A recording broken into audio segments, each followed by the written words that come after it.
Hi, this is Brittany Madison, and you're watching Dante's Boxing Nation.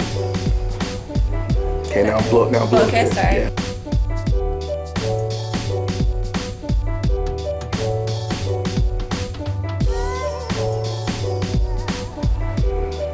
Hi, I'm Brittany Madison, and you're watching Dante's Boxing Nation. Do it one more time, so I feel like I messed up. All right.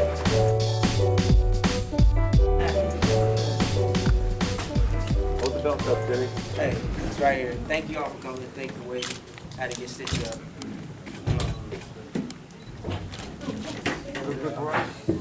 Let me first off say, give a thank and praise to God for allowing me to get enter the ring and come out of the ring safely. Also, I want to give a big shout out to my Team Bradley, man. Everybody a part that just made this possible, that allowed me to be able to train hard, especially my wife, my manager, my wife, and a mother to my children. She's unbelievable. I want to thank my brother-in-law for, filling in the loose ends. Team Bradley, man, we worked hard this camp, man. We knew this fight was going to be a tough fight. We knew Jessie was young, hungry, determined, and I wanted to put that one on his resume really bad, and we did that, man. I also want to thank Top Rank for giving me an opportunity again. HBO, of course, man, best boxing channel on TV. I want to thank all of you guys for coming out and support.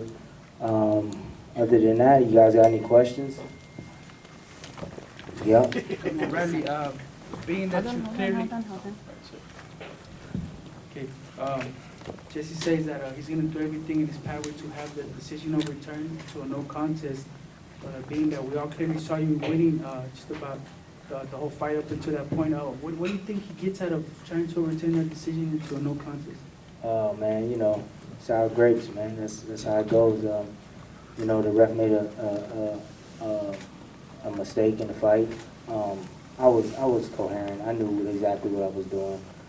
He threw a left hook to my body after he hurt me. Left hook to the head. I blocked both the shots. And then when he came close, I grabbed a hold to him. And like I said, I have a lot of experience.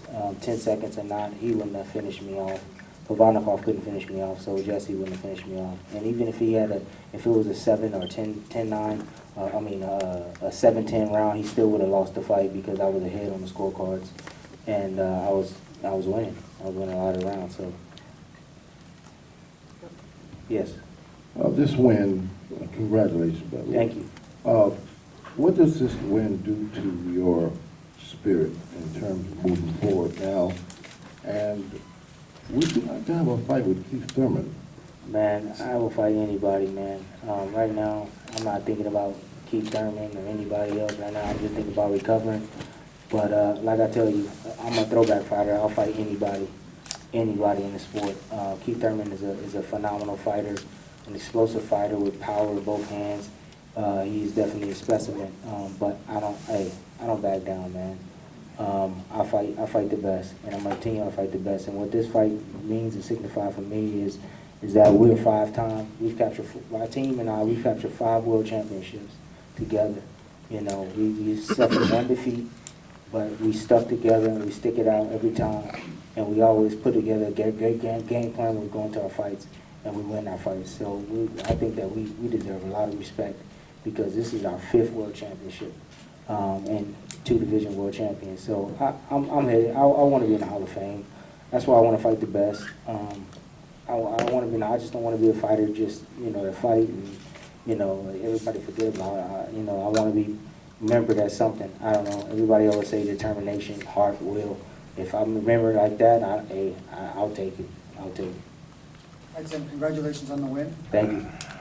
For most of the fight, you controlled the action. You didn't take much damage, and then, a few seconds left in the fight, you took that huge right hand. Mm-hmm. Did you just let your guard down, and because you thought the fight was almost over? Nah, he just timed me perfectly, man. And that was a shot that my dad told me about right before the fight. He said that Morales likes to lean and throw the overhand right, so look for it. And I said, yeah, Dad, whatever. And every time I listen to my father, he set me up, man. He dropped. The whole night he kept jabbing and dropping low, and I kept trying to look for a home for the uppercut, but he would drop really low and get underneath me, so I couldn't throw the uppercut. My dad told me he would do that too. But he just timed me, man. He went down, I think I threw a jab, I stepped back with my hands down, my left hand down, and he came over the top and caught me right on the button. But, you know, he stacked me back out. I mean, he hurt me, he rattled me a little bit, but like I said, man, I've been in a lot of wars. I've been in a lot of great fights against a lot of talent in the sport. So, like I said, I would have bounced back. It was nothing. 10 seconds, please, come on, man. I would have held him so tight. I would have held him like his mother. You know, I would have held him that tight, and I would have made sure that the ref couldn't break the second. And I would have let those 10 seconds. If I was that hurt, I would have let those 10 seconds run out. I'm smart, guys. I'm telling you. And secondly, Jesse said after the fight that, you know, or here he said that he wants an immediate rematch with you, and that's part of why he wants to get the commission to overturn it, because he knows that he can, you know, beat you in a rematch. No. Huh. Really? Dude, that was one shot he landed over the top, and he think he can beat me clearly? Man, go back and look at the scorecards. How did you guys get me? Dude, I beat this kid 8 rounds to 4, hands down. I was winning, I was mowing him down, using my jab, sticking him, moving. And, you know, and the only time I got hit is when I wanted to get hit. So, you know, I honestly, I'm not in the rematch business. If Jesse gonna cry wolf, you know, because he feels like he didn't get a fair shot. He had a fair shot in 12 rounds. He hurt me with a shot, but like I said, I would have finished. It wouldn't have changed anything. It wouldn't have changed anything at all. Like I said, even if he had a 7-10 round, he still wouldn't have won the fight. So no rematch next. No, man, what for, man? What for? I look back now, I'm just like, what for, man? You know, sour grapes, man. You know, the fight was a great fight. Jesse's a phenomenal young talent. He's hungry, he's determined. He could take a punch, man. I hit him with some right hands, man. I was like, man, this kid, he laughed at me. I was like, wow. I said, dang, man. I was hitting him flush on the chin and on the side of the head and the temple, and he took him like a champ. And, you know, he bounced back, man. He was resilient. He had a great jab, a pistol jab. It was hard. It was in my face all night. He was very consistent with that. And, but like I said, I was in great conditioning for this camp, and my team got me ready. Man, that's why I kept rising. He started coming down low, and he faded, and I kept going, and that's the reason why I won the fight. Your thoughts when you saw, you know, the ref waved, and then you saw his team rush in victory and celebration? How did your corner, how did you guys react at the moment? I said, what the beep? I was like, what is he doing? I said, Lord have mercy. I said, I could see him stopping the provider call fight, but this, like, I'm not even hurt. Like, wow, like, yeah, I got buckled, but I was like, I was coherent. Like I said, I was coherent. I was fine. He never, like, you know, he broke us up. He just broke us up or whatever, and then, like, he thought he heard the bell, so he waved his hands in the air, but it was like, I was like, wait, what's going on? I didn't know. I was just, like, confused. I was confused just like everybody in the crowd. Like, what's going on? Like, how can you stop that? Like, you didn't say anything to me. I was moving. I would have fired back, but I didn't have to. I tied him up. I clinched him. So I don't understand why he would have stopped the fight. So it was just a mistake from the ref. He thought the crowd went crazy, and he thought he heard the bell. It was an honest mistake, and that's what it is. What it is. Yeah. Congratulations, Tim Bradley.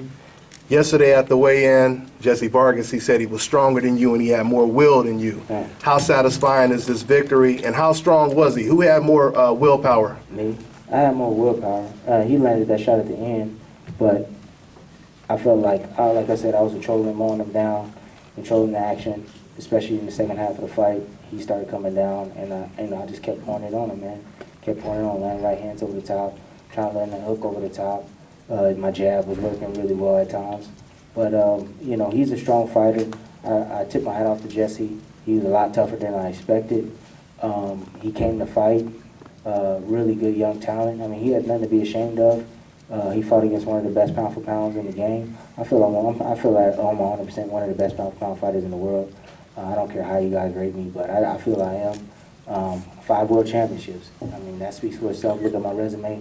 I fight none but the best. I keep fighting dog after dog after dog after dog. I'm sure my next fight's gonna be against another dog. And I don't get it easy. I don't get hand-picked fights.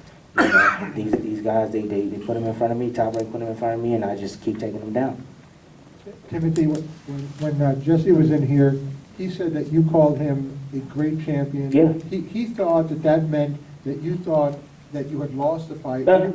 Were you referring to him as a great champion for his 140 titles, or? I said he's a great champion. I said there's nothing to be ashamed of. You're champion at 140. You can go back down to 140.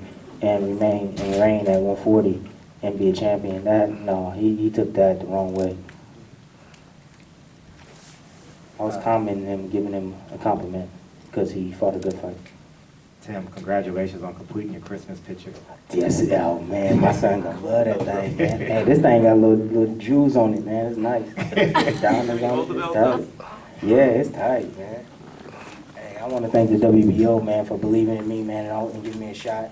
This is my first vacant world championship. Normally I have to fight the champion to get it, but it feels awesome to get this vacant world championship. So it's beautiful, man.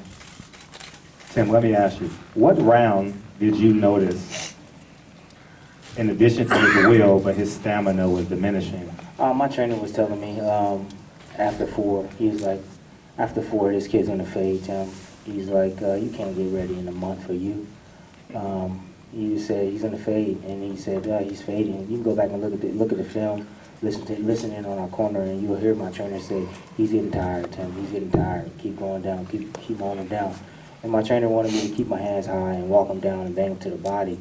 But like as I got closer, we would clinch up, and it was really hard to land really good body shots on him. But I landed a few. I felt I hurt him to the body. I think I hurt him to the head. I don't know if anybody asked me that I hurt him, but I think I hurt him a couple of times, twice in the fight. Tim, the last time you had that belt, it was under heavy scrutiny and controversy, and you brought it back to the Coachella Valley and received death threats for that. Obviously, this is going to be a little bit different for you. Can you just talk about coming back to the Coachella Valley, what you mean to the community, and now bringing a world title back like you wanted to? Well, the Coachella Valley got my back, and I got the Coachella Valley back, and you know, I fight for all the people from my city where I'm from, our area from where I'm from. I just want to be an inspiration to all the kids, the youth, anybody, even the parents out there. And it means a lot, man, bringing this back. And because I promised everybody, I was like, I'm going to bring it back. I'm going to bring the championship back to the Dirty Desert, like where it belongs, because I lost this belt to Manny Pacquiao. And I knew I would get it back sooner or later, but didn't know when. And, you know, opportunity presented itself. Paco gave me an opportunity to fight for the championship against Jessie Vargas, so it's sweet, man. I love it. It sucks that I can't get a win and enjoy it without any kind of scrutiny, but I figure that's my career path. It's the way God wanted it to be, and I guess He wants me to be a testament to all the fighters or anybody that's going through a lot of scrutiny in their career or life, or I don't know, but it sucks, but I've been here before, guys. It's nothing to me. People can say whatever they want to say. They're going to say whatever they want to say. But clearly, watching on social media, everybody's saying that, Tim, hold your head up. You with that butt.